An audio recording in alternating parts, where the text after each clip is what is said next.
Hi everybody, I'm here today to talk about the Bitcoin SuperCycle, how we might break convention and Bitcoin goes, instead of a normal cycle going 10x or 20x, we see the whole world recognize Bitcoin's value and we see Bitcoin break convention and move up much, much higher than it has before.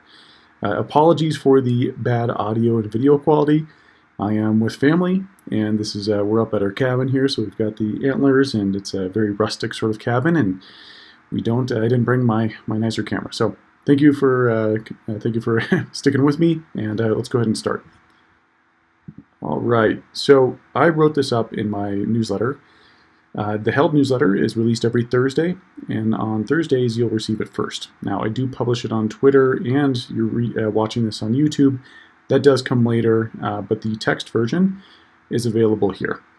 And so I wrote this because I feel like a lot of people are looking at the market and they're going, oh, well, Bitcoin will just have a typical cycle.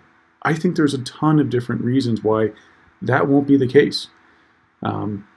What's really interesting, too, I think that most people don't know, is that Satoshi actually hypothesized that speculation would lead to Bitcoin's inception and adoption. For example, Satoshi says, as the number of users grows, the value per coin increases. It has a potential for a positive feedback loop. As users increase, the value goes up, which could attract more users to take advantage of the increasing value. He wrote this before Bitcoin was worth even a penny. And when we take that, his equation of essentially, he knows that FOMO, with that fixed supply, in those halving cycles, so every 4 years the number of newly issued Bitcoin drops in half, which reduces supply, fresh supply hitting the market, and what he just described as the demand side. When that occurs, we see the price going up. And we can see this over time. The dotted lines are the halving events, and we see these speculative bubbles occur. And these we hypothesize are due to a reduction in supply and an increase in demand. And this has occurred throughout Bitcoin's existence. This goes back to 2011. And you can see halving, boom cycle, halving, boom, halving, and we are entering one. I wrote this last week, and it's already up, another 5,000 from here. So what is this? Well, in traditional marketing sense, this is called a viral feedback loop. And what is that? So the way that a viral feedback loop is, someone discovers a piece of content. So let's say you see a funny dog video that's associated with a website. Then you go to the website to try it out. You find value there, and then you share it with your friends. And so in tech, which I've been working in tech for 8 years, and I used to work on rider growth at Uber. That team was comprised of a couple different PMs, and one of them included virality. So I've seen exactly how big companies think about this. How do we create content? How do we create features in the app that people will share and bring more people in, a viral loop? This came from the term, viral, a viral coefficient, or essentially how fast is a virus spread through a population. Same thing with products. And Satoshi understood this, and he brought this into money. He understood that he could create a viral feedback loop of just the price alone. As the price increases, people become more aware of it. And then other people buy in expectation of the price going higher. And then they tell their friends about it. As you've probably noticed over Christmas, if you're already into crypto and Bitcoin, that folks at home probably asked you if you're still into that, because they've heard about it in the news, and they're starting to, you are exposing them in terms of the sharing process to this new asset, which is really, really wild.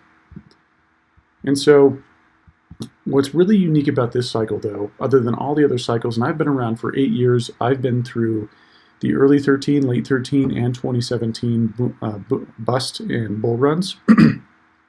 This one is very different. Never before has Bitcoin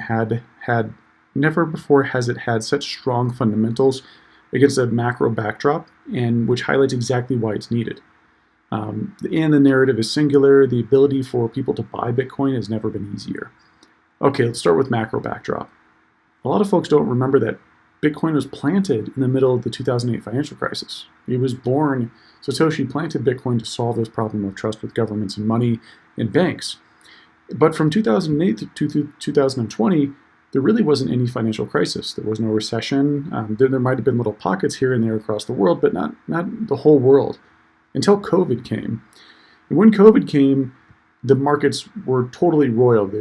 People were panicking. I'm sure the folks here remember, who were watching this remember, like trying to find groceries and toilet paper. And so this was Bitcoin's first real test.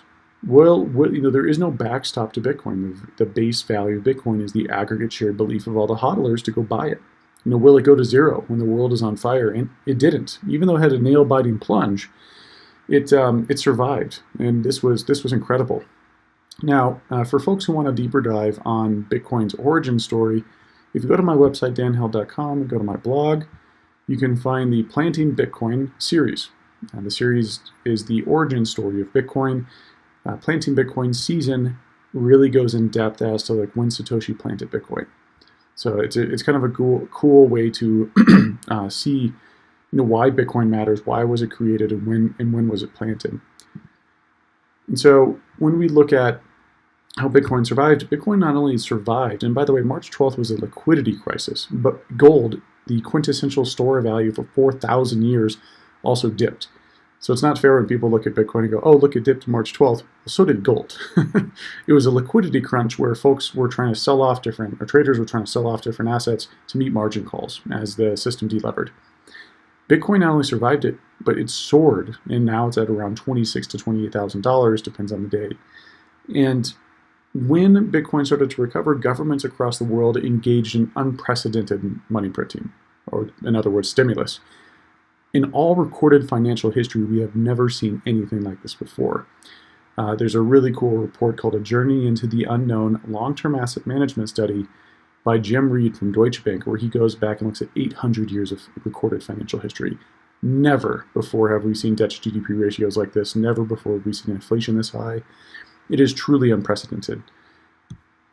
And, this is what's so interesting is that folks don't think that they need Bitcoin until this moment happens when it shakes them out of the reality and they go, oh, I get why Bitcoin's valuable.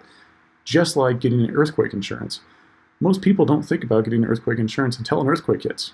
And then people are calling up the insurance company wanting to get earthquake insurance.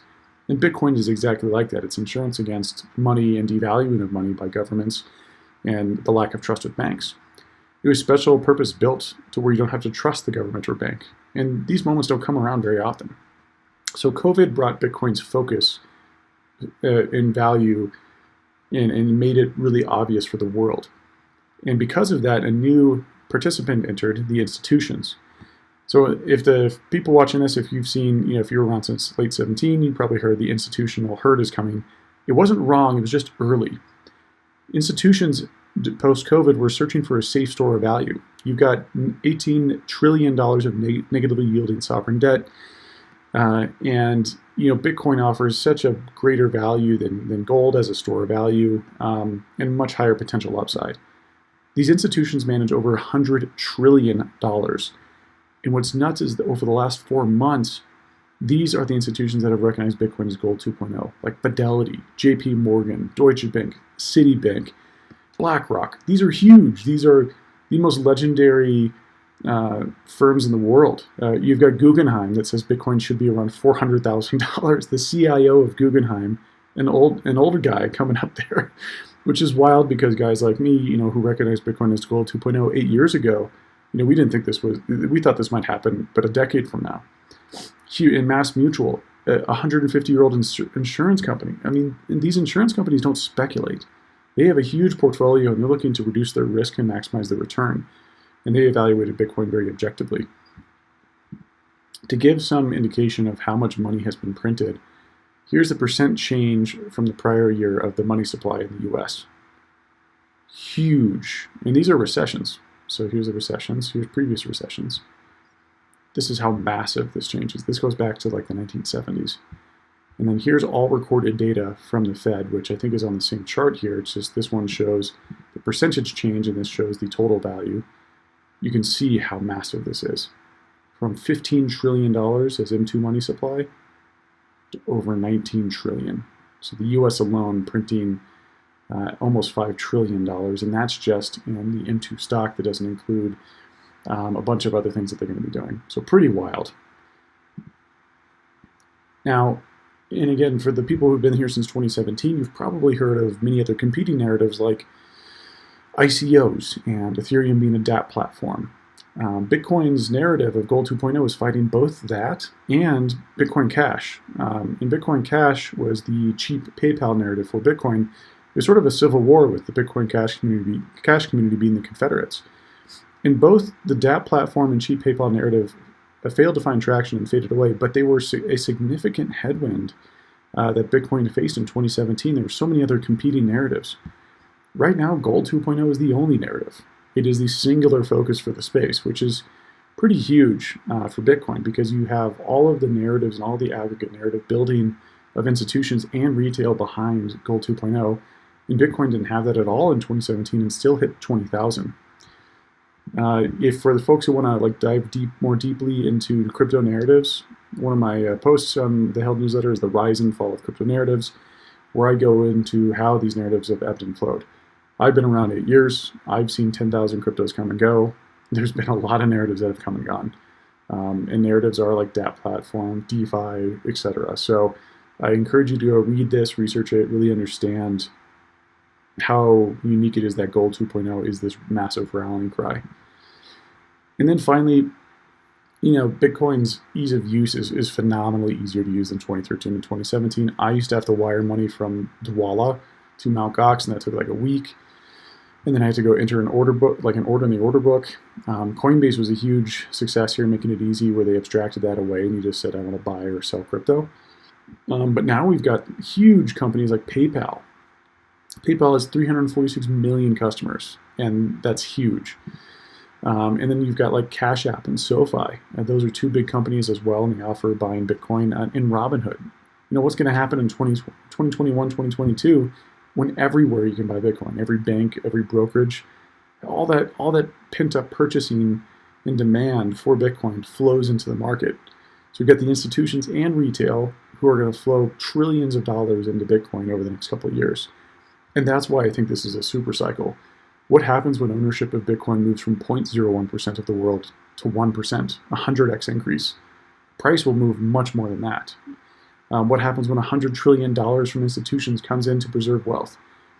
It certainly is not going to be a typical cycle. It's not going to, I don't think we're going to see a huge 80% drop down after the peak of the bull run. Like, the whole world is waking up to why Bitcoin's valuable. The earthquake has happened, and now they're buying earthquake insurance, which is Bitcoin. So I think this might be like one of the final big cycles, and that's why I call it the Bitcoin super cycle. I hope you enjoyed it. I hope you can, unpack this a little bit more, research a little bit more about it, but it certainly makes me excited. I've been waiting to see how Bitcoin performs in a recession for 8 years, and this one is the recession to end all recessions. And Bitcoin was built for this moment, and I couldn't be more bullish. Thanks for watching. Cheers.